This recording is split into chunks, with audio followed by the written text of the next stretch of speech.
अस्सलामुअलैकुम। Class 8 subject Urdu advance दर्जा 8 मज़मून Urdu advance. अज़ीज़ तलबा और तालिबात, माशाल्लाह आपने इससे पहले सबक नंबर 5 लेसन नंबर 5 शुरू किया जिसका नाम था अक्लमंद कैदी। इसमें आपने कॉपी में लिखने वाला जो आपका सवाल जवाब था उसको कंप्लीट किया। उसके बाद जो ऑप्शन वाला निशान लगाने वाला सवाल जवाब था उसको कंप्लीट किया। अब आज पेज नंबर 39 सफ़ा नंबर 39 पर देखिए, यहाँ पर लिखा हुआ है ये इन सवालों के मुख्तसर जवाब अपने लफ्ज़ों में लिखिए। है ना, आपकी बुक में सवाल लिखा हुआ है और जवाब लिखने के लिए बुक ही के अंदर उसके नीचे हर सवाल के साथ जगह बनी हुई है, आपको वहीं पर जवाब लिखना है। तो सवाल आपकी बुक में है, जवाब हमने बोर्ड पर लिख दिया है। आप यहाँ से देख करके, समझ करके, पढ़ करके उसके बाद साफ साफ अपनी बुक में लिखिएगा और उसको याद कर लीजिएगा।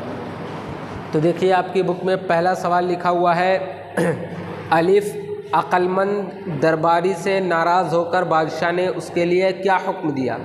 अक्लमंद दरबारी से नाराज़ होकर बादशाह ने उसके लिए क्या हुक्म दिया, तो उसका जवाब हमने यहाँ पर लिख दिया। जवाब अलिफ, उसे कैद खाने में डालने का हुक्म दिया। तो ये नीचे जो लकीर बनी हुई यहाँ पर आप लिखिए, उसे कैद खाने में डालने का हुक्म दिया। उसके बाद सेकंड क्वेश्चन बा है, सवाल दूसरा है आपका बादशाह ने कैदी से उसका सर कलम करने और उसे फांसी पर लटका दिए जाने की बात कब कही। तो इसका जवाब आएगा सर कलम करने की बात तब कही जब उसने घोड़े की तरबियत गदही के दूध पर बताया, और फांसी की बात उस वक्त जब उसने मोती में कीड़ा होना बताया। ठीक है।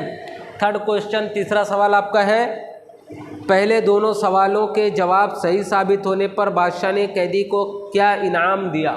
तो उसका जवाब आएगा खाने का मुकम्मल और बेहतरीन इंतज़ाम करवा दिया। चौथा सवाल है बादशाह ने अपनी माँ को कैदी के पास क्यों बुलाया, उसकी माँ ने किस बात का इंकशाफ किया और कैसे। तो उसका जवाब ये है ताकि उसकी माँ उसके बारे में सही बता सके, और उसने इंकशाफ किया कि वो नानबाई का बेटा है। उसके बाद आखिरी सवाल आपका है बादशाह कौन था, किसका बेटा था और वो कैदी कौन था, वजाहत करें। तो जवाब आएगा बादशाह सिकंदर आज़म का बाप फैलकूस था, एक नानबाई का बेटा था, और वो कैदी अरस्तु था, मशहूर हकीम अरस्तु था। तो ये आपका सवाल और जवाब हो गया। सवाल आपकी बुक में है, जवाब यहाँ से देख करके आप बुक में ही लिखिएगा जवाब, और इसको खूब अच्छी तरह से याद कर लीजिएगा। ठीक, हम बुक का भी फ़ोटो भेज रहे हैं, इसका भी फ़ोटो भेज रहे हैं, जहाँ से आपको क्लियर दिखाई देगा वहाँ से आप लिख लीजिएगा। यह आपका पहला काम हुआ। दूसरा काम आपका है पेज नंबर 40 पर देखिए, 40 पर लिखा हुआ सबसे ऊपर सही कौल के सामने सही और गलत कौल के सामने गलत का निशान लगाइए। यानी नीचे जो 4-5 बातें कही गई हैं, अगर ये सही हैं तो उस पर सही का निशान लगाना है, अगर वो गलत हैं, लेसन से मैच नहीं खाती हैं, तो उसको गलत का निशान लगाइए। लिखा हुआ पहला अलिफ, अक्लमंद कैदी की हर बात आखिर में सच साबित हुई। अक्लमंद कैदी की हर बात आखिर में सच साबित हुई। तो ये बात सही है या गलत? सही है। ठीक है, इसलिए इस पर आगे सही का निशान लगाइए। उसके बाद साइस ने कैदी की बात को सही करार नहीं दिया, ये बात गलत है। साइस ने कैदी की बात को सही करार दिया था, इसलिए यहाँ पर लगाइए गलत का निशान। जिम, घोड़े को मजबूरी में गधे का दूध नहीं पिलाया गया। मजबूरी में गधे का दूध नहीं पिलाया गया, ये बात भी गलत है, उसे गधे का दूध मजबूरी में पिलाया गया था। चौथा सवाल है दुनिया जानती है कि सिकंदर आज़म का उस्ताद अरस्तु था, ये बात सही है, इसलिए इसको सही का निशान लगाइए। ये दूसरा वाला गलत है। उसके बाद है आखिरी सवाल, अक्लो इल्म से इंसान को बड़े मरातिब और एजाज़ हासिल नहीं हो सकती, ये बात गलत है, हासिल हो सकते हैं, इसलिए यहाँ पर भी गलत का निशान लगाइए। तो पहले वाले में सही का निशान लगाइए, दूसरे वाले में गलत का निशान लगाइए, तीसरे वाले में गलत का निशान लगाइए, चौथे वाले में सही का, और पांचवें वाले में भी गलत का निशान लगाइए। 3 में गलत का निशान रहेगा और 2 में सही का निशान। ये आपका दूसरा काम हुआ, ये आप कर लीजिएगा। इसमें तो कोई मेहनत आपको करनी नहीं है, सिर्फ सही गलत का जल्दी निशान लगाना है। उसके बाद तीसरा काम आज का आपका ये है, उसके नीचे लिखा हुआ किसने कहा, सामने दी गई कौसैन में यानी ब्रैकेट में लिखिए।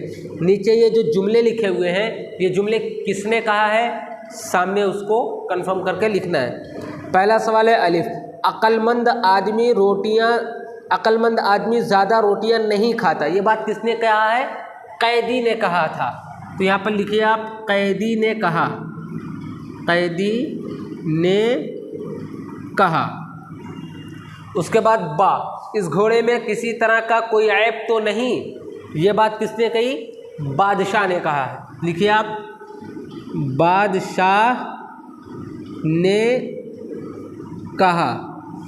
तीसरा सवाल है हुजूर ये कैदी सही कहता है, किसने ये बात कही है, साइस ने कहा, साइस ने कहा। चौथा सवाल है ये नामुमकिन है, ये मोती हबस के बादशाह ने तोहफे में भेजा है, ये बात किसने कहा है, बादशाह ने कहा। यहाँ पर लिखिए बादशाह ने कहा, कहा। उसके बाद आपका सवाल है हुजूर जान की अमान पाऊँ तो अर्ज़ करूँ, ये देखिए हमने यहाँ पर लिख दिया, हाँ हुजूर जान की अमान पाऊँ तो अर्ज़ करूँ, ये बात किसने कहा, कैदी ने कहा। लिखिए आप, कैदी ने कहा। उसके बाद आखिरी सवाल है तेरा बाप पहले रोटियां बेचता था, कैदी की बात बिल्कुल सही है, ये बात किसने कहा, बादशाह की माँ ने, बादशाह की माँ ने कहा। ये हो गया आपका। तो पहले में क्या आएगा, कैदी ने कहा, दूसरे में बादशाह ने कहा, तीसरे में साइस ने कहा, चौथे में बादशाह ने कहा, पांचवें में कैदी ने कहा, छठे में बादशाह की माँ ने कहा। तो ये तीनों काम आपको बुक के अंदर करना है। आप तीनों काम खूब अच्छी तरह से देख करके समझ करके कर लीजिएगा और उसके बाद इसको अच्छी तरह याद करिएगा, ठीक है। बाकी काम इंशाल्लाह इसके बाद। अस्सलामु अलैकुम।